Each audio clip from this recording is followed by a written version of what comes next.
InterFax est consacré au passage de U2 à Montréal. Ici Mike Gauthier, bienvenue à InterFax avec Anne-Marie Wittenshaw. Aujourd'hui, bien sûr, la tornade U2 a déferlé sur Montréal hier soir. Et déferlera encore ce soir. Comme on le dit si bien, les seules personnes qui savent que U2 sont pas ici, c'est les gens qui sont dans le coma à peu près aujourd'hui, parce qu'il n'y a pas moyen d'ouvrir un journal, d'ouvrir une télé ou une radio sans entendre parler du show de U2 d'hier soir. C'est vrai, on a même recueilli les commentaires des fans qu'on va vous présenter dans quelques instants. Mais d'abord, tes impressions sur le spectacle, parce que c'était vraiment à l'antipode de ce qu'on avait connu avec Pop Mart. Ce qui était dans l'excès et dans la mégalomanie. Ce que j'ai bien apprécié, moi, on le voit d'ailleurs actuellement, c'est qu'on a commencé complètement à l'opposé de Pop Mart. Comme tu l'as dit, toutes les lumières du centre Molson allumées, aucune couleur. U2 est arrivé en disant, nous, on fait de la musique et c'est ce qu'on vous donne tout de suite en partant. Oui, exactement. Alors, il n'y avait pas vraiment énormément d'effets spéciaux, mais les chansons parlaient pour elles-mêmes. La relation avec le public était là. On a réussi à rendre l'aréna très intime. Oui. Hein? Et puis, comme ils avaient même déjà fait avec les stades, on a joué beaucoup de hits. Mais le début était spectaculaire. Voici un extrait de Elevation.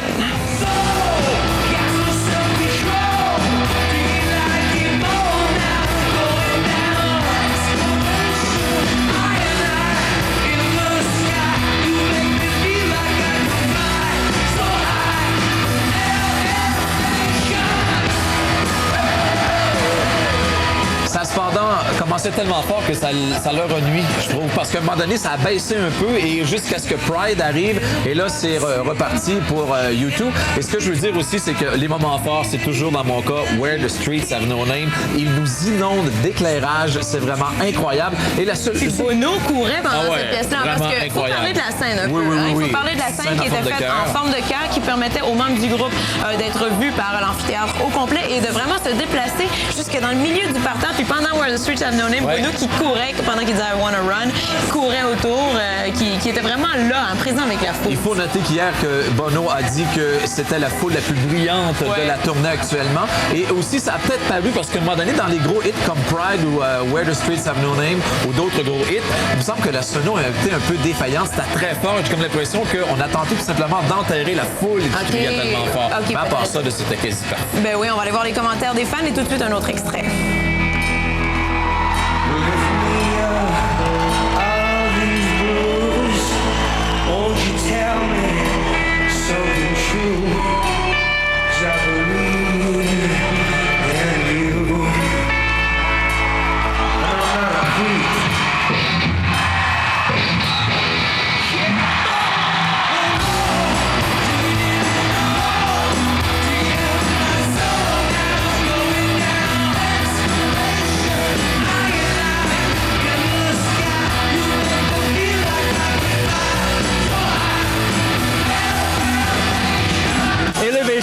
La première partie de show, incroyable.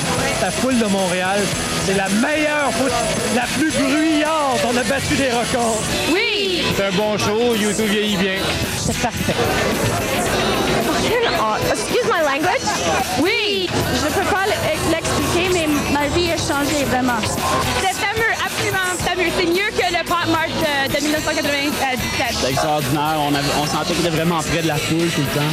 Fucking awesome. Ils ont fait des vieilles tunes, ils ont fait Out of Control, ils ont fait des tunes écœurantes, ils ont fait une tune She's a Mystery Girl de Roy Orbison, des capotés. C'était écœurant, c'était merveilleux, magique, magistral, amazing. J'ai rien d'autre à dire. Bono is a sex machine. Alors, il y a un autre spectacle ce soir de U2 au Centre Molson. Puis hier, aussi, dans le courant de la journée, tu as rencontré deux membres du groupe. Ben oui, j'ai rencontré The Edge et Adam Clayton. Et au retour, on vous présente notre entrevue qu'on a réalisée avec eux.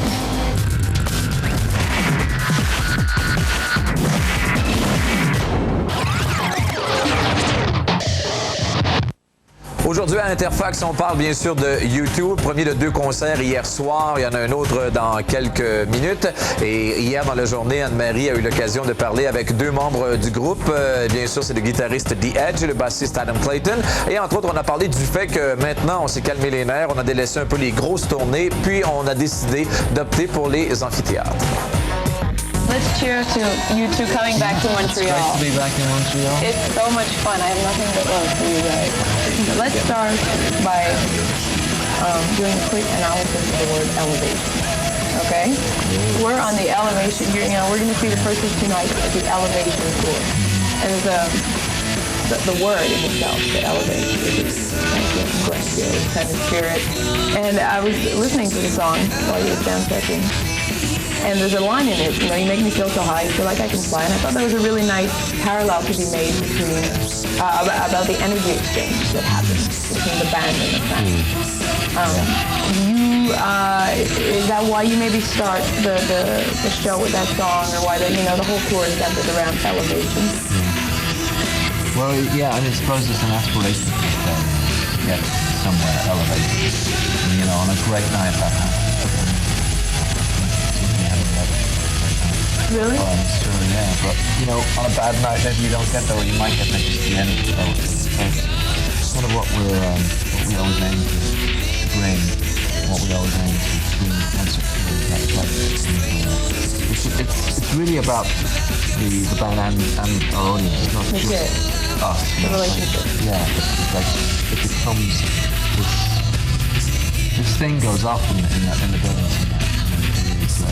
It's hard to explain really, but I suppose it's kind of a transcendence that can occur, and I don't know how to turn it on. If we did, you know, we'd do it every night, and we can't. So it's just something that sometimes does happen at the show. Oh, well, hopefully it happens more often than not, but... yeah. Okay. We hope. Exactly. So has it's fun to say stripped down when you're playing arenas, but the stripped down aspect of the tour brought that back in an easier way? Has it made it easier to get that spirit? Or is it just a different way? It's a different kind of a thing, you know, like the Pop Mart tour and the Zoo TV tour were much more conceptual, and it was more of a celebration of ideas, and, you know, trying to, you know, play around with a lot of different elements, you know, the overload of the media and whatever else. Yeah. The rest of Zoo TV and Pop Mart was kind of celebration of the ordinary and how it can really become something extraordinary if you're lucky. This tour is not ambitious on that level. It's really the songs, it's the music itself that we're really centering the whole show on. And so it's, in that sense, I suppose it's more reliant on just the songs and our interaction with the audience. Yeah. And in that sense, it is a more organic kind of stripped down thing. And maybe for that reason, maybe it is easier to kind of create that atmosphere. It's very, you're talking about this one versus Zoo TV or Pop Mart. It's kind of a rebellious attitude to adopt in 2001, to just go out and play songs with no gimmick. I think also what makes a big difference is taking the chairs out. You know, it's a long time since people have been able to see you two in a situation where physically they can move around without, you know, being told to get back into their seat or whatever. That'll definitely, so that's made a big difference to these shows. Yeah. And in many ways, that is the production of this tour. The closeness. Yeah. In some ways, it just felt fresh, you know. We didn't really overanalyze the reasons why we were going to go this way. It seemed like the music demanded it, and it felt like a fresh thing to do, something that we would probably enjoy, and something that probably our audience would enjoy. It seems to be the case. Yeah, I'm sure there was a bit of nerves the first night you guys did Pop Mart, you know, like, oh my God, how are we going to master all this technology? But was there a bit of nerves when you guys just went out with nothing after this, when you started this? We did a few club shows before the tour started, and that was kind of breaking the ice for us, you know, with that kind of audience band closeness. I mean, that was much closer than the arenas. In fact, it was kind of intimidating to walk out in front of the club audience, and like they were right there. It felt quite strange for the first few shows, and then we clicked into that, and you know, the arenas, I think, is probably where U2 is most at home in terms of the size of venues. We don't really have a problem with sort of reaching to the back of these auditoriums. In fact, most nights it sort of feels pretty intimate, which I know for some people who hate big venues that might seem crazy, but it really, you know, that's one of the things I suppose our music has always had, is the ability to reach the back of the venue and kind of draw people in. So it does actually work. Well, with this album, I'm wondering if it works even more just because of like the universality of the theme. on this record. You know, themes that are very universal, very, you know, peaceful, you know, beautiful day, elevation. Do you find that the songs for this album lend themselves more to that certain kind of, you know, reaching everybody and just, you know? I suppose to some extent there are songs about like the human condition and whatever. And I mean, they're universal in that sense. They're very personal on another sense. You know, there's a lot of things in there that are very personal, particularly to Bono. And, you know, so it's a combination of that. Again, maybe it's not as conceptual an album lyrically as maybe the others were. So that I suppose means that it is inevitably going to be a bit more personal and. So, yeah, you're probably right. I think in a way, you know, the arenas are very familiar places both to us and also to the audience. And it's like that intimacy seems to come immediately. You know, the music, the arena and us, you can see the audience, they can see you, everyone's a part of the show. That separation is gone. Yeah, there's no distinction, and especially the fact that I guess you guys either will be coming out, you know, from you know where the people are sitting, or coming out, you know, with the lights on, or coming out just, you know, within the people. That that establishes that kind of connection with them. But to go back to maybe the song. I think somebody was describing seeing you guys in Miami, and he said when they played Beautiful Day, it was insane. He was crazy, and he was talking about, you know, he was a real fan. He was talking from the fan perspective. What's the band perspective on what playing Beautiful Day in front of, you know, 30,000 people feels like? It kind of seems to already have the feeling of an old U2 song. You know, people react to it immediately, and they're in there. You know, they're singing the first line almost before Bono can get to it.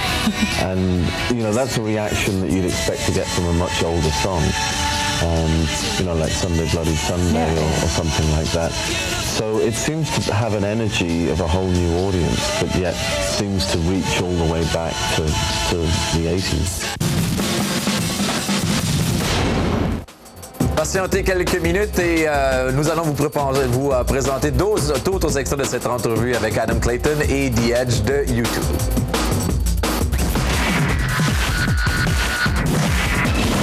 Years.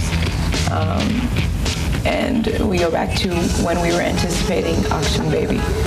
And people put, you know, Auction Baby in their CD players, and the first thing they heard was I'm ready. And I'm ready for, you know, a bunch of things. And it just started this whole decade that you guys went through with this trilogy of albums, maybe, you know, Technology and Irony. Where did that, you know, sense that you needed to laugh at yourselves and celebrity and, you know, the media overhaul that we were about to face in the next 10 years come from? Partly it was, again, in search for something fresh, and maybe we come to the end of a certain phase of our songwriting with Battle and Home, and, you know, we really felt that something new was required, just to keep ourselves interested as much as anything else.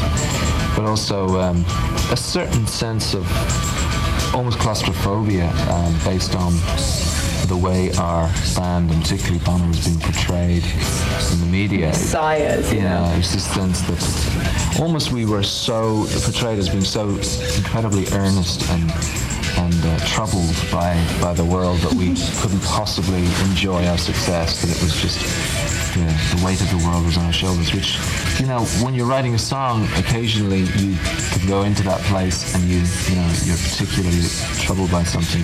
You write a song and that's in fact how you feel at that moment. Yeah. It seemed like we were being robbed of any other grey tones, or, you know, humour didn't seem to be part of people's perception of what we were about. So it was kind of nice with Acton Baby and Zeropa, and with Pop Mart to explore, you know, the other sides of what we are as people and as artists, and kind of even out the picture a little bit, so that with this record we feel the freedom to write a song like Peace on Earth, which is a really bitter, twisted, dark piece of work, but on the same record, you know, have something quite light and throwaway like In a Little While, which is basically a song about a hangover. You know, it's like the two sit quite well side by side on the record, and that's the way we like it, you know, because I think That's the way we live. You know, we do have political views. We do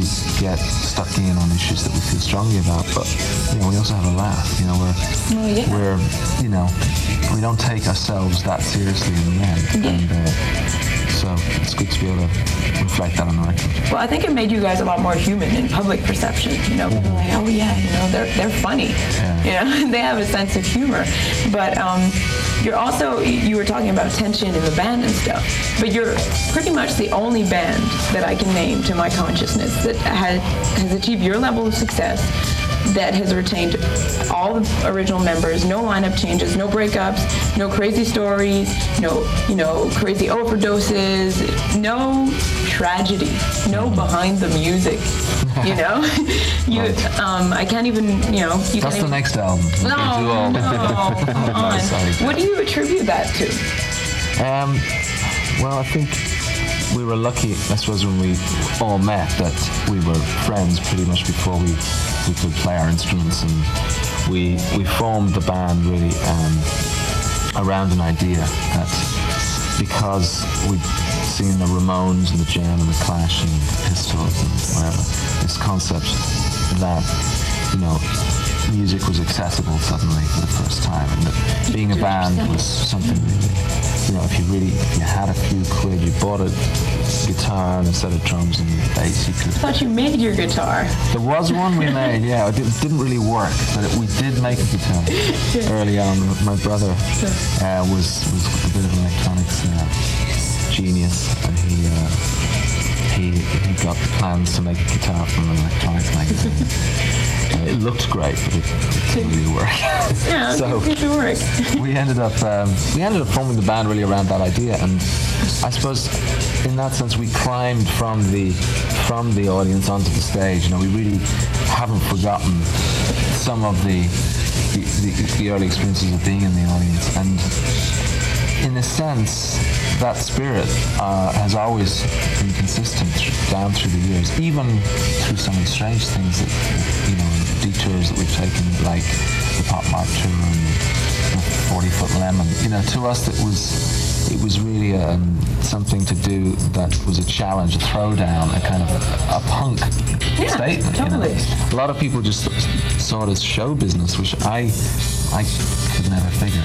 But anyway, I suppose there's something about the way that we grew up and coming from Dublin, which has meant that, you know, it's not the same kind of ego problems that I suppose a lot of other groups would have had. You know, it wasn't a case of like 4 seasoned musicians, you know, coming together from the bands and bringing their baggage with them.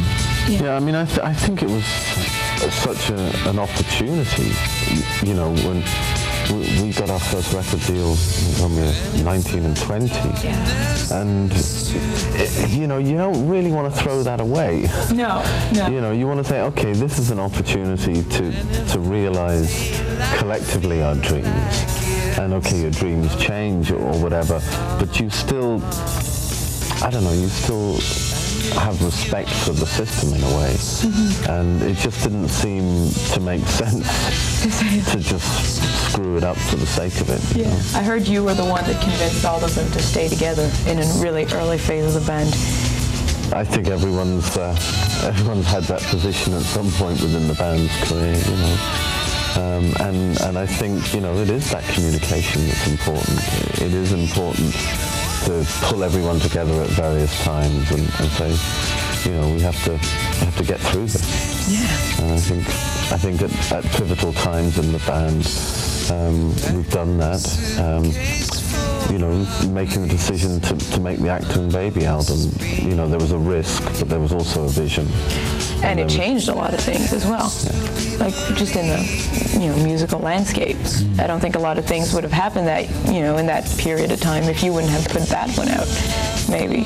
I don't know if you got that sense, or if you're... Well, it's a record that a lot of people sort of would come up to you later on, you know, people from different music, you know, traditions and styles, and point to Actor and Baby and say, you know, that was a big record for us and really big influence. And that was nice, you know, to hear it coming from, say, people from trip-hop tradition. But that's it. Yeah, like, you know, everybody that erupted that year, basically, was kind of, you know, maybe people wouldn't have taken the risk of pushing them into the landscape if people hadn't accepted you guys that well.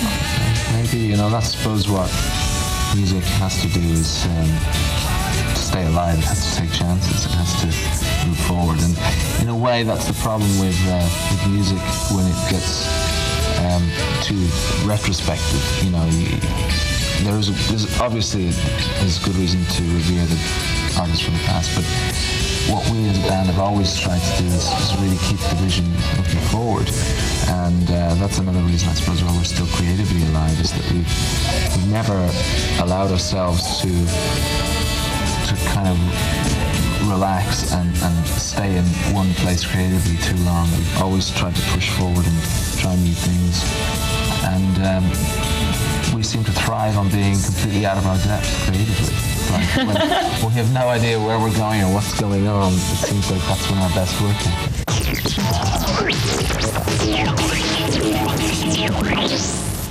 Voilà, c'est tout pour InterFax. Demain, nous allons vous présenter un reportage sur PJ Harvey qui était là avec U2 comme artiste invité. Et aussi, nous allons vous présenter un reportage sur Brand Van 3000, le nouvel album Discosis, c'est lancé demain. Et on se laisse à nouveau avec U2 et des images de Elevation.